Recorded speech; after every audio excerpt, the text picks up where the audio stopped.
then from here, you're gonna open your feet up as wide as your yoga mat, or if you're not on a mat, just a little bit wider than hip width apart, and let your toes point out, fall off the mat. Hi, Benji.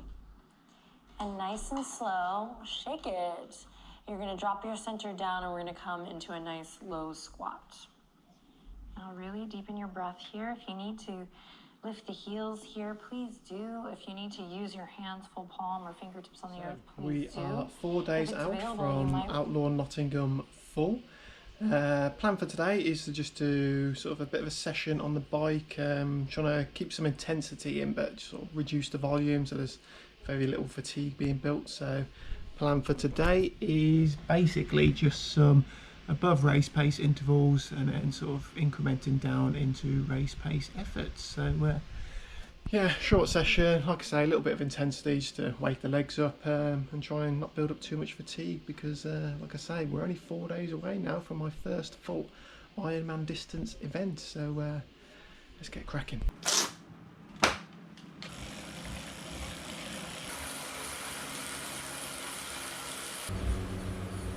Right, let's talk a little bit about training that's gone into the full over the last few weeks. So between Outlaw Half and Outlaw Full, there was sort of a good 8-week window for a training block, which I plan to use with actually only 4 key workouts a week.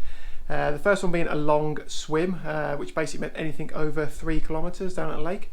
I actually managed all 8 of these, so I'm pretty pleased with that, as my swimming's by far my worst part of the triathlon, including one that was at the full distance, so 3.8k, so there are no issues there. To be honest, my swim's not going to get any faster, it's not going to get any better, so that just is what it is. Following that then is the long bike, which I consider to be anything over 3 hours. Now I know that 3 hours isn't really that long a bike ride, but it's actually 3 hours at race power, in race position, using race equipment with race nutrition and hydration. So it was 3 hours of quite intense workout. So of the 8 of these, I only managed 6. I did peak out at around 120 kilometers and 4 hours, so I did a couple around that. I'm pretty happy with that. I'm pretty happy as well that I can actually keep up that pace and power, so hopefully we will, you know, fingers crossed, we'll find out on the day, but it all felt okay to me. And then for the run, long run, every week, I only managed 5 of 8 of these, although I'm not too despondent with that because I did do 2 up to 30 kilometres at race pace, again practicing race nutrition and race kit and stuff like that. So, and I do feel, it did feel like I could have carried on, you know, for the full distance if I'd wanted to really, but obviously didn't. Obviously as well, I haven't done 5 or 6 hours on the bike beforehand, so we'll see how that goes as well. And then the final session I was trying to do on a weekly basis for 8 weeks in a row was the brick. I did also manage 6 of 8 of these. This is the one session I think that may have messed up because it was never a long brick, mainly because I knew I wouldn't actually complete the workout if it was going to be another 3-hour session following on from the run and the bike, which were like 2, 3, 4 hours every time. So it always ended up being sort of 30 minutes on the turbo at race power, quickly jump off and then run out the door with an hour's run, sort of trying to mimic what I planned to do on the day, which is take the first 2 kilometres very easy, sort of around sort of 5:15 a kilometre pace, and then dropping down to sort of 4:50 a k, and then hopefully I'll end up with, you know, sub 5-minute k pace for the whole run. Yeah, and then that'll be really good. Also worth noting as well that a lot of these sessions are done on tougher terrain and conditions than what will likely happen or what will likely be on the day in Nottingham. So my bike route is a lot hillier. Not a lot hillier, but it's hillier than I would be expecting to do for the 180k, and then also the same for the run as well. I know Nottingham's not particularly hilly, so I've been doing it in sort of a hillier area, so hopefully both will feel easier on the day. But yeah, the training's gone okay. One full 8-week block, basically built on top of all the 70.3 training I've been doing for about 3 years, so hopefully it'll be okay.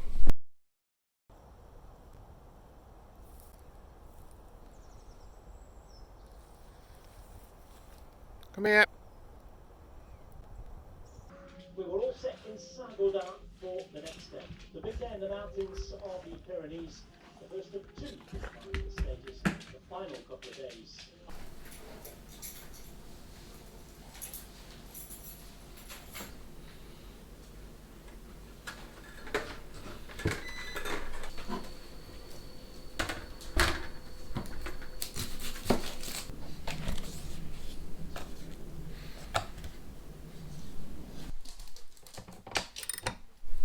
Right, let's talk bike, the interesting part of triathlon. So I have a giant Propel, I think it's the 2020 year.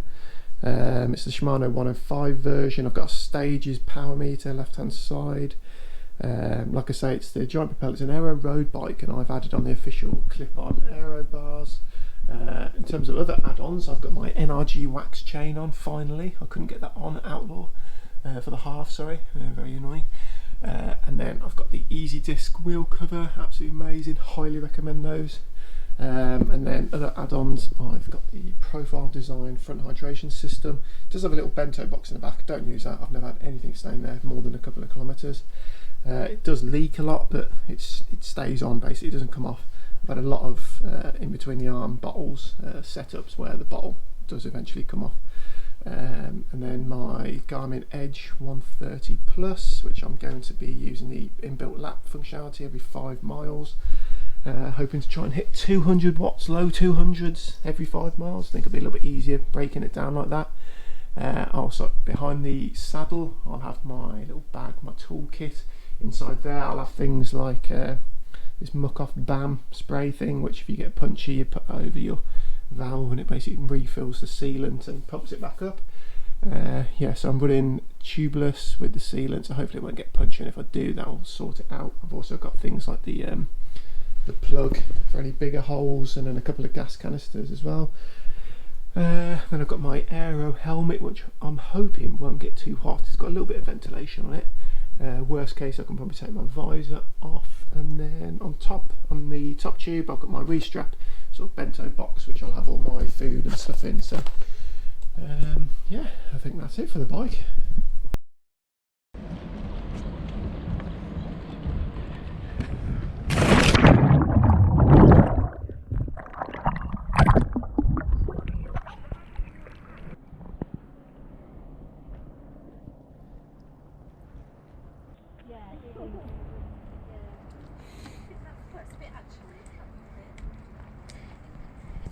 So onto nutrition and hydration for the day overall, starting off with breakfast. I actually think this is one of the hardest parts of the day overall, waking up at 3 AM and then trying to shove a load of food down your throat, knowing what you're going to go through for the rest of the day. I find that really difficult, but probably just going to get some porridge or something from the nearest supermarket. We're in a hotel overnight, so it's going to be a little bit tricky, but yeah, a load of caffeine, porridge, precision hydration, electrolyte drink just to make sure that's all okay, salts and stuff, and then onto nutrition for the bike. I mean, look at this, this is absolutely disgusting, isn't it? But anyway, right, I've got 2 of these bars, so I'm going to have one of these every 2 hours on the bike, so at 2 hours and 4 hours on the bike. In between there, every 30 minutes we're going to have a Cliff block, hoping to alternate between just the normal ones and then the caffeine ones, but I'm not really going to be able to see. I'm just going to jump inside my bag and grab one. For drinks on the bike, I've got 6 gels and 2 Lucozades. I've got 3 bottles, so one of the bottles will be with water and then just the electrolytes. That's if it's getting really hot and I'm starting to feel any cramps. Then the rest of it is just going to be these, and I'm going to drink every 15 minutes. Like I say, 3 bottles. I'm hoping to finish them all, but typically I don't. I'm actually really bad at finishing my drinks on the bike. And then onto the run, I'm going to be wearing my sort of marathon running shorts, which have lots of sort of pockets in, like a flip belt. And then it's 6 gels, all electrolyte, because it does look like it might be a bit hot. I'm going to take one every 30 minutes, hopefully. But yeah, that's the nutrition plan. Hopefully it all goes well. Hopefully I don't cramp up. Hopefully it's all okay. But yeah, not looking forward to eating all that, to be honest with you. But so much packing to do, it's unreal. If anyone's ever done one of these before, you'll know the sort of stress that you go through when you're trying to sort out your bags and endless lists of everything. But basically, pre-start and swim stuff. My wetsuit's currently downstairs drying off from my swim this morning, but a couple of waterproof bags for my car keys, and probably have my phone on me as well. Goggles, heart rate monitor, just a t-shirt and some socks to throw away at the start. Like I say, wetsuit's outside drying. Onto the bike. So it'll be take everything off the wetsuit and everything, and it'll be socks on. I don't know if you've got to put shoes on, whether you can carry them to your bike, but anyway, socks on. I'll put gloves on, belt with the number on, dry myself off with the little towel, aero helmet, then out onto the bike when we get back in. everything off, I'm going to do a slight costume change, as it were. I'm going to take the tri-suit down to the waist, put a new t-shirt on, just because it's meant to be very hot, so I'd like to be in something very light. I've got a cap that I'm going to take a sponge with, just to tuck underneath. A new pair of socks, because I'm probably going to have pissed myself on the bike, so that'll be good. Some shorts with loads of like flip belt pockets in for all my gels. Nike Tempo Next Percents to run in. I'm not going with any super shoes or anything like that, just because I'm never going to be hitting the sort of pace that requires a super shoe or anything like that. And I've done loads of training runs in these. Some sunglasses just in case. Sun cream as well. I know there's going to be people putting that on out there, but just in case there isn't. A couple of nipple plasters just in case, because I'll be wearing a white t-shirt. That looks terrible if that goes wrong. And then the dry bag for afterwards. But yeah, I think that's pretty much everything. And then obviously the bike and stuff are all downstairs. So here we are, one last quick look at the bike. Everything's on it now to show you how it looks. Easy disc rear wheel cover. Got my toolbox on the back, it's pretty massive, but I've got a lot of stuff in there. Rear light, just in case, you never know what these drivers are like. A couple of extra bottles, bento box on the top. Zipping down, all my nutrition and stuff in. Then the profile design front hydration system, and then the Garmin mounted up top. So yeah, all sorted. Right, so I think I'll close up the video there. That's enough for today, I think. If you want to track me on the day, my number is 370. If you're doing the event, I will see you in the water and at the finish line, hopefully. Good luck to everyone doing it. Fingers crossed it all goes well.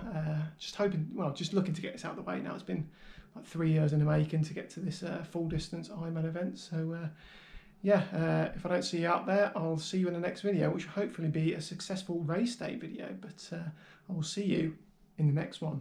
Bye.